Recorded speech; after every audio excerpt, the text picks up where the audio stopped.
Right. Hello, everyone. My name is Yvonne Diaz, and thank you so much for the opportunity to be with you today. Let me figure out how this works. I'm speaking with you today as a cancer patient and as a cancer patient advocate. But before all that, I want to step back a moment because I was also just in the middle of my life, right? I was a mother, a working professional. And so here I have a bunch of photos just to bring that to life a little bit more. So before my diagnosis, I led your typical life. I was, like I said, living in London for the past 26 years. I was juggling a career and family. My professional background is in communications and PR, so do crisis management and all kinds of external communications. I was also a busy mom to twin teenage sons. Enjoyed keeping fit, running, all that kind of stuff. So really, I was just in that part of life where you're just drinking from the fire hose and just trying to keep it all together, balancing all those things. And then in 2021, all of that changed. Actually, that photo on the right, we were just whitewater rafting, and a month later, I learned that I have stage 4 incurable lung cancer. And so obviously, it was just 2 weeks after my 53rd birthday, and it was a disease that I could never have imagined was going to touch me. I had none of the risk factors, and I had always been healthy. So to say I was blindsided is quite an understatement. My twin sons were just 14 at that time, and I knew very little about cancer. I knew even less about lung cancer, except that it's the biggest cancer killer. So that was quite terrifying, frankly. So I began navigating a world that I never imagined I would be a part of, a world of scans, treatments, and all kinds of uncertainties. But thankfully, a new purpose also emerged, right? So thanks to research, my lung cancer is actually treatable. I'm on a great targeted therapy for the past 3 years, and I've been doing really, really well. So I'm so grateful for all the work all of you do here. It also brought out in me this cancer diagnosis, an unexpected purpose. I entered into patient advocacy, using my skills for what I think of as one of the biggest PR problems out there, and that's lung cancer. It's, as you know, very heavily stigmatized. So since then, I helped co-found a charity here in the UK called Oncogene Cancer Research, where we're interested in funding for research into all these oncogene-driven lung cancers, which tend to affect younger people. It's quite a big issue, as many of you here know. I'm also on the board of a U.S. charity that's specific to my mutation. I work with Lung Cancer Europe. I've become involved as a patient rep in different things, and it's really a part of being a part of that solution. So that's very much a part of my survival, I would say.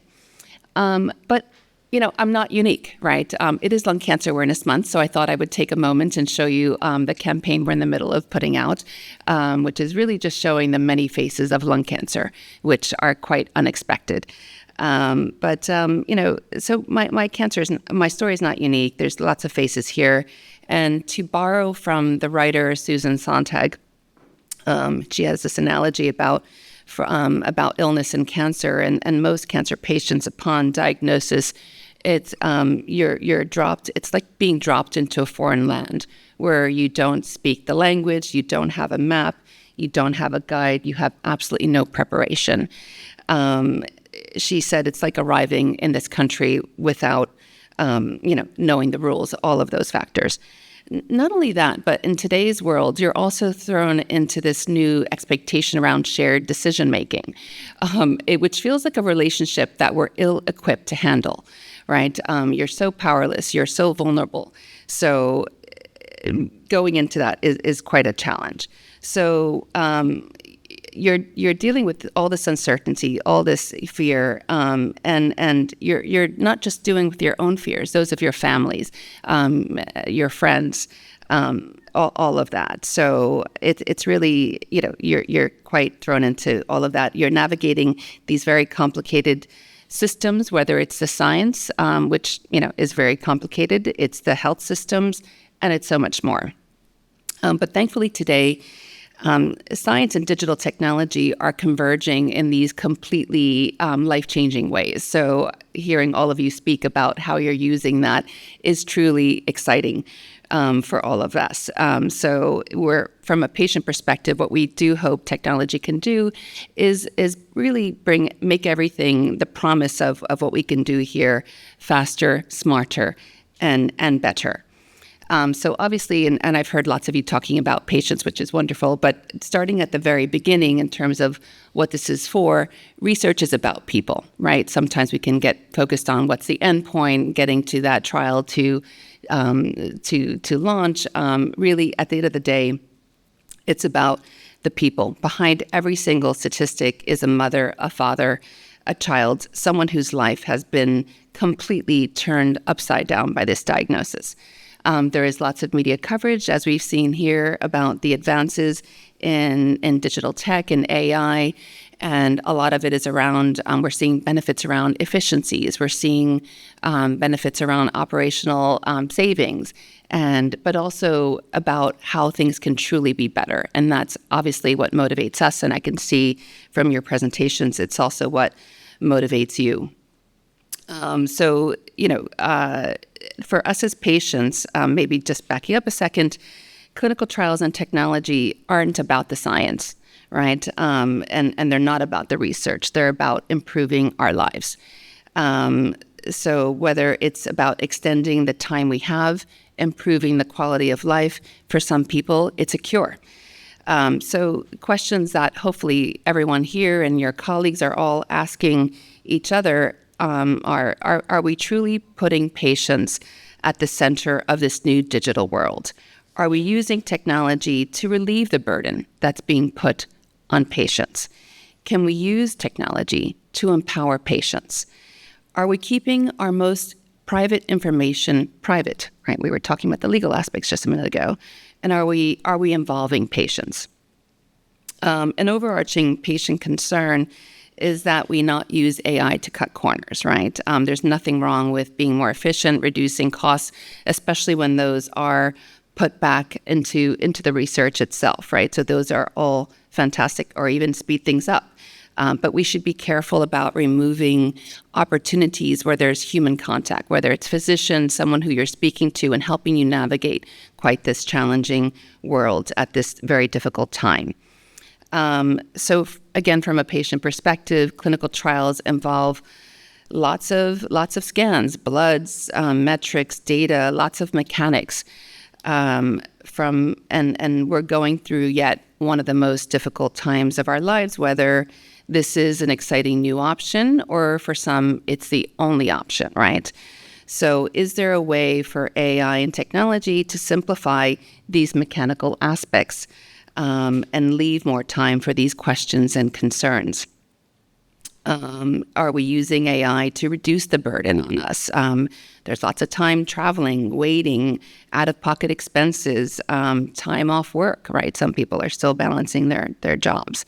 So, and the same thing for filling in forms that frankly exists everywhere else. How can that be smarter? Maybe it's just a patient reviews it and checks it rather than having to re-enter things constantly. So I also wanted to come to wearables. This is a nice ChatGPT generated image. You can see my son pointed out the drawstrings on the one guy is backwards, but anyway. So for us, for many patients, wearables and digital tools can feel like a double-edged sword. There's also these emotional and practical responsibilities. So can wearing wearables or these digital tools empower us again to notice trends in our own health, enabling these richer conversations with our care team?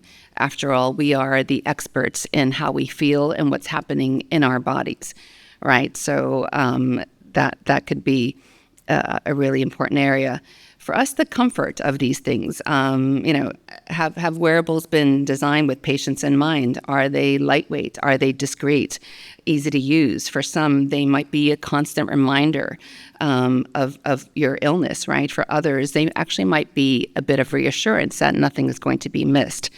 So in the media, there's also been talk about the wrist real estate And it's important for patients to be able to resume even the appearance of a normal life, right? So how much space do these things take up?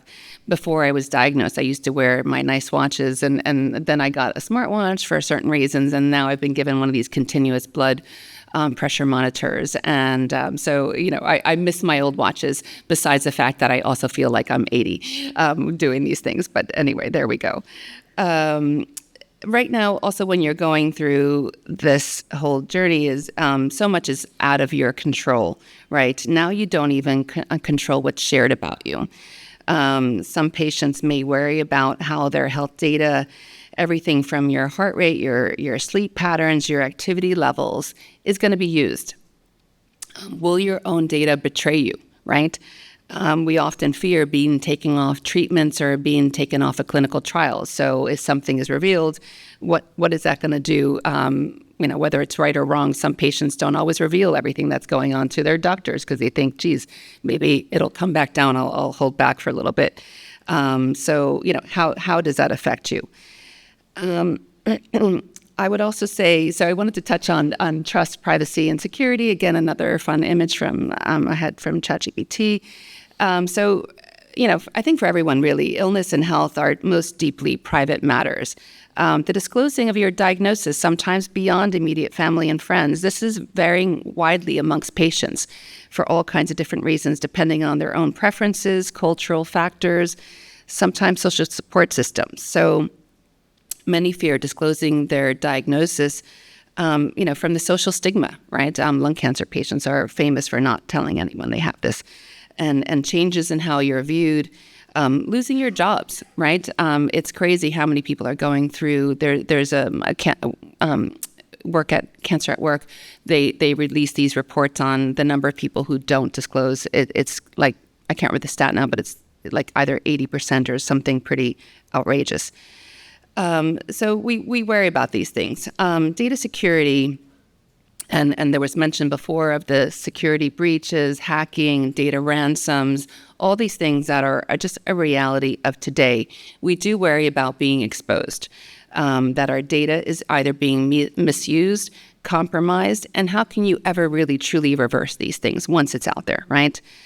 In relation to privacy and data usage, in clinical trials, we do like to know how our sensitive data is being handled, stored, and shared. Who can access my data? Who can share it? Who can sell it with and without my consent? Right? Consent forms are, enormously complicated, long. Sometimes people throw everything in for fear of just like coverage of themselves for legal reasons. And from a patient perspective, again, you're going through a very traumatizing time, and understanding these things is very complicated. So have patients really truly understood what they've just signed? Are they informed? Should they be compensated if their data is being used in training sets or being sold for certain things? Do we really truly have control? I don't know if you've heard of this term called degenerative AI, it's speaking to some of this trauma that's kind of going out there, where your data's, people can use it in unforeseen ways. There is a risk around anonymized data. Is it ever truly anonymized or anonymous, right? Can intelligence systems ultimately come back and re-identify you? Could AI be used with public sources? A lot of patients are using public social media accounts for advocacy. Sometimes they just have public accounts, and maybe without they're even thinking about it too much, can some of these things go back and re-identify you? There's also a concern, particularly around smaller patient populations where you truly have a rare cancer. Can you be identified again, right? The ownership of data, there could be questions from patients around who ultimately owns this data that's collected from wearables or other systems, and how this is being monetized, right? So the digital divide, and I know there was some talk about this at this conference here today, just to think about, like when you think about just four of them, some of the common cancers here, from breast, prostate, colorectal, and lung, the median ages of diagnosis are between 62 to 71. So a large proportion of these people were already in like kind of midlife by the time the smartphone came out, right? So these may not be a very digital friendly crowd. So, it's just interesting to note that. And it's critical to ensure, as has been said here over the past 2 days, that these tools and AI don't widen these health disparities and leave people completely behind or out. So for accessibility, we do have concerns around older patients, those with fewer resources, those in maybe rural areas, right? Are these offers being made to everyone? Can we design solutions that include them? Educational levels. I know that's been highlighted here. Patients with lower digital literacy skills may struggle to use or understand the technology. And how do we support them? How do we still include them, even if they're difficult and don't understand what you're talking about? Bias. There has been talk about this, and it is legitimate that AI algos trained on limited data sets, right? Are they accurately reflecting the patient population from diverse populations? How can we ensure there is equity across racial, socioeconomic, and geographical divides? So, I've went through a whole bunch of negatives and questions, but at the same time, it is a fantastic opportunity. Again, patients are vulnerable. They're often desperate when we enter these clinical trials. We might be the main breadwinner. We might be the caretaker to our children or older relatives. We might be a single parent. Basically, cancer is trumping all of your concerns. So AI is a big opportunity here, particularly when we think about some of these things, whether it's about reducing the burden, right? So remote monitoring can reduce time-consuming clinic visits, making it easy for us to juggle our jobs, our childcare, our treatments, and of course, we're also sick, right? We have to juggle our own healthcare. Tech can be care partners. They can remind you to take your medication, follow activity guidelines, and just also feel like you are being looked after. Also, patient empowerment, I think, is another important area. Tools that allow us to track our own progress. They do foster engagement and confidence. By seeing our own trends, tracking our progress, it really helps us raise issues to our teams and those conducting trials, so we can be better engaged and empowered in our care here. This may lead to better compliance on the protocols. It might also have more confidence in the trial process and lead to a better experience for everyone here. Obviously, there's a lot around improved care, AI's ability to identify care gaps, predict complications, right? These predictive factors. Are they looking at this data and thinking, okay, we've seen this trend already. How can we bring this to your attention and do something about it? Speed. We just want to get to these treatments to patients. We have a lot of sick people. We're always excited when we see clinical trials coming out because these are the future standard of cares. So the idea of using AI to speed up trials is really, truly exciting. So I just wanted to close with a few thoughts and just, again, as a patient, I want to say even when we're appearing fine, when we're laughing, smiling, showing up, we carry the weight of our diagnosis every single day. There's often a feeling that the rug can get pulled out from under you at any moment. Some patients are also facing like an emotional PTSD from going through brushes, lots of scares all the time, numerous trials, numerous protocols, knowing that they're running through the treatment lines. So this can be quite distressing. So all of you here in the room, we need you to be our science accelerators, right? You have this amazing opportunity. It must be an exciting time to be in research, to think about how you can partner with others in tech and AI coming together and just to really change the course of how we can bring things to fruition for patients. So it's great to see you here. I think I would say continue to expand your networks. I think you may already be used to working in a bit of a silo with your own teams, but I think it's really exciting when I see people who can connect the dots. People have a willingness, I think, to want to bring these connections together to benefit to have real benefits, like benefiting people. I would also just like to say that time is the most precious commodity and luxury we really don't have. So use it wisely. Collaborate with us, not just with each other, right? Collaborate with patients. We're not just data points. We are partners in this journey. We are experts in how our disease affects us. And we're willing allies in your quest for solutions. So really, we're here to help you through this. I always say this all the time, research is the one thing that brings us hope. And the work you do absolutely matters profoundly. So thank you so much for the work you're doing every single day on behalf of patients and families everywhere. Thank you for being a part of hope. So thank you.